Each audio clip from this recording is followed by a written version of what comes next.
Guys, এটা আমাদের first blog. আর আমি হচ্ছি অঙ্কু, মানে দুজনের ফার্স্ট ব্লগ। আমি হচ্ছি শুভ চতুর্থী সকলকে। আর আমি হচ্ছি অঙ্কু, ও হচ্ছে রূপু, রিয়ার অঙ্কুশ রূপু। তো আমরা বেরিয়েছি, ভেবো না এমনি কিছু মানে দাঙ্গাবাজি করতে বেরিয়েছি বা কিছু, আমরা প্যান্ডেল দেখতে বেরিয়েছি। প্যান্ডেলটা কমপ্লিট হয়েছে, কারণ আমাদের এখানে অনেক আনফিনিশড প্যান্ডেলস এখনো বাকি আছে। তারপরে অনেক মানে প্রতিমা এসেছে, আসেনি, তো সেগুলোই আমরা একটু দেখতে যাচ্ছি। মেইনলি এসেছি ফটো তুলতে, ওই জন্য দেখো হাতে হ্যাঁ এই সব কিছু আছে। তো মানে একটু ফটোও তোলা হবে, আবার একটু দেখাও হবে, কারণ আমার পরীক্ষার পরে আমার রূপুর পরীক্ষার পরে আমরা মানে প্রায় পরীক্ষার মাঝখানে একটু এসছিল আমার বাড়িতে, একটা শ্যুট ছিল, তো সেটার জন্য এসছিল। বাট সেরকমভাবে ঘুরতে বেরোনো বা সেরকমটা কোনোটাই এখনো অবধি হয়নি। তো আজকে সময় হয়েছে দুজনেরই, তাই আমরা ভাবলাম মানে একটু প্ল্যান হয়নি আগে থেকে, রিসেন্ট প্ল্যান হলো। 1 ঘন্টার প্ল্যানিং এ আমরা দুজনে মিলে দেখা ঠেকা করলাম, আমার বাড়িতে এলো, তারপর আমরা এখন বেরিয়েছি। আর কোন কোন প্যান্ডেল গুলো এখনো বাকি আছে সেগুলো তোমাদের দেখাবো। আর নবমীর দিন যেগুলো কমপ্লিট হয়ে যাবে একদম, মানে নবমীতে তো অফকোর্স কমপ্লিট হবে, বাট ওই যে পুরো থিমটা সেটা তোমাদের সামনে দেখাবো।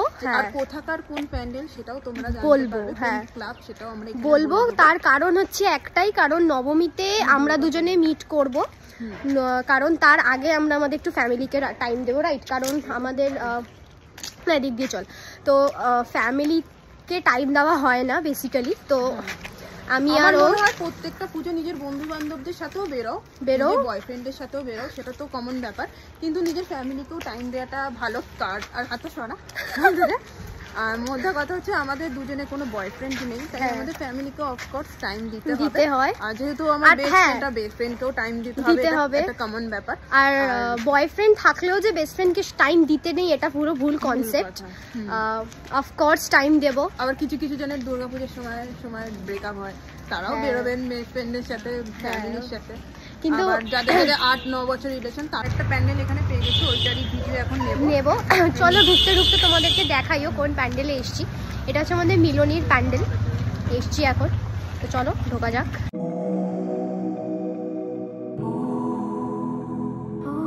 পেছনে প্যান্ডেলটা দেখতে পাচ্ছ, এই প্যান্ডেলটা শর্ট নেওয়া আছে, তোমরা দেখতে পাবে। তো চলো নেক্সট একটা প্যান্ডেলে যাই। অ্যাকচুয়ালি আমরা এখন বেরিয়েছি প্যান্ডেল দেখার জন্য, যে কোনটা ফটো তোলার জন্য, কোনটা কি ফিনিশড হয়েছে কোনটা কি আনফিনিশড হয়েছে সেটাই দেখার জন্য। তো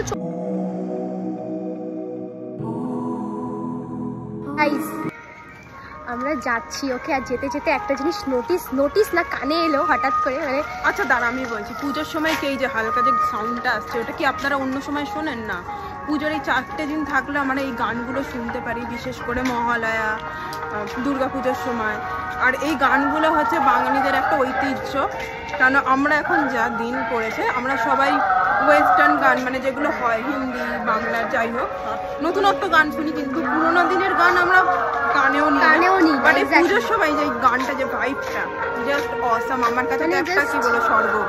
আমার কি ভালো লাগছে বিশ্বাস কর। আমি বেরোই না বাড়ি থেকে, তাও বেরোয় বাড়ি থেকে, আমি তো খুব একটা বেরোইও না, এই টাইমটা করেই বেরোই। তো বেরোনোর সাথে সাথে যখন এই আওয়াজগুলো কানে আসছে, এক সেকেন্ড শুনতে পাচ্ছ তো, লাইক এত ভালো লাগছে। আর এই দিনগুলোর জন্যই আমরা অপেক্ষা করি, রাইট? এই দিনগুলোর জন্যই আমরা অপেক্ষা করি। 4টে দিন আমাদের এখানে, 4টে দিন। কলকাতাতে তো মহালয়া থেকে সবকিছু স্টার্ট হয়ে যায়, বাট আমরা যেই জায়গায় থাকি সেখানে ষষ্ঠী থেকে পুজো আরম্ভ হয়, তাই আমাদের ষষ্ঠী পর্যন্ত ওয়েট করতে হয়। এই লাইটিং গুলো, তারপরে ঠাকুরের মুখ দেখা, আর ফিনিশড প্যান্ডেলস, সব থেকে বড় কথা ফিনিশড প্যান্ডেলস দেখা। তারপরে তোমাদের মানে আনকমপ্লিট কিছু মানে প্যান্ডেল দেখাবো, যেটা নবমীর দিন পুরোটা দেখাবো, ঠিক আছে? মানে ধরো আজকে অনেক জায়গায় যেতে পারবো না হয়তো, টাইম সাপেক্ষ, তো যেখানে তো সেই দিনও সেই প্যান্ডেলগুলো তোমরা দেখতে পাবে। মানে আমাদের এখানের প্যান্ডেলও কিন্তু ভালো হয়, রাইট? তো এখানেও এখানে আমরা দুজনে মিলেই বেরোবো নবমীর দিন, তো আমরা দেখাবো সেই প্যান্ডেলসগুলো, ঠিক আছে? তো চলো এখন আমরা যাচ্ছি আরেকটা জায়গায়, সেটা হচ্ছে একটু বলে দে নামটা। এখন আমরা যাচ্ছি হচ্ছে অভিযাত্রী ক্লাব। জোরে বল। অভিযাত্রী ক্লাব পুরো নামটা এখন আমি ঠিক জানি না, শুধু অভিযাত্রী জানি, ক্লাবটার নামটা আমরা জানি। আর আমরা যখন মানে কমপ্লিট যখন প্যান্ডেল দেখাবো তখন পুরো নাম আমরা ডিটেলস সবকিছু ক্যাপশনে দিয়ে দেবো। ইয়েস, তো চলো যাওয়া যাক এখন। ওকে, যারা যারা আমাদের এই চকপাড়ার মধ্যে বা মিলনীর মধ্যে থাকো, হ্যাঁ, তারাই রাস্তাঘাট বা এই জায়গাগুলো আমরা যে যাচ্ছি সেটা তোমরা হয়তো বুঝতে পারছো কোন রাস্তা দিয়ে যাচ্ছি বা কি করছি, তো সেটা তোমরা অফকোর্স বুঝতে পারবে। তো চলো যাওয়া যাক এখন, গিয়ে তারপর তোমাদের প্যান্ডেলটা দেখাচ্ছি। ওকে,